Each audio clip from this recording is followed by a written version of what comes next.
ค่ะน้องๆเขาค่ะเนาะวันดีค่ะเนาะวันดีเนอเรือนนี่ค่ะเนาะเป็นเรือน6อิงเกรดค่ะเนาะเรือน6อิงเกรดค่ะ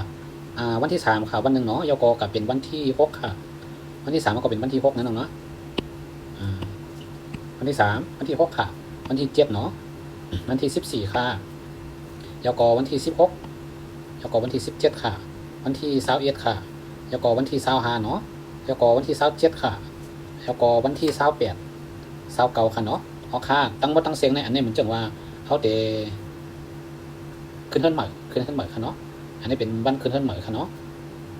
ยกวันอันเตไปตั้งไก่ออกไปตั้งไก่จังเนาะเข้ามาด้วยกันแทงกันครับเนี่ยที่มีวันสังหลายวันที่3ค่ะวันที่6ค่ะวันที่7วันที่14 17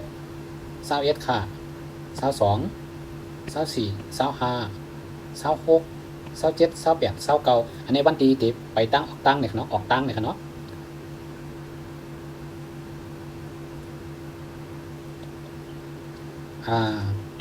กำเนิดซ้ำเป็นวันที่เปิดร้านใหม่ค่ะเนาะวันที่1ค่ะวันที่3ค่ะวันที่6วันที่7วันที่11 12 14ค่ะวันที่17ค่ะแล้วก็วันที่21วันที่25ค่ะอันนี้เป็นวันเปิดร้านใหม่เนาะวันที่28ค่ะแล้วก็วันที่29ค่ะเนาะเป็น3เมียไว้เนาะเตียนลงปันเนาะเป็นวันขึ้นเฮิรนมาวันออกตั้งไก่แล้วก็วันที่อันเฮาเตเปิดร้านใหม่เปิด Facebook มาม่องจังได๋นั่นซังเปิด Facebook มาว่าซื้อแอบเงินอันมาว่าจังได๋เนาะอันตั้งปลายนี่เลยค่ะ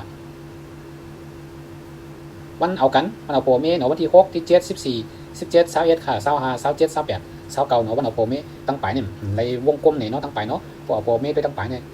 ถ่อมตั้งปลายกันเนาะอันวันที่เอาโปรเมกันเนาะเอาค่ะน้องๆก็ต้องบ่ตั้งเสียงค่ะอันนี้ค่ะเนาะมันเป็นลองตั้งที่พอที่เฮามายุ่มย้ำห้ามยุ่มย้ำมันเป็นลองของตัวกับตัวมันค่ะเนาะเอาค่ะ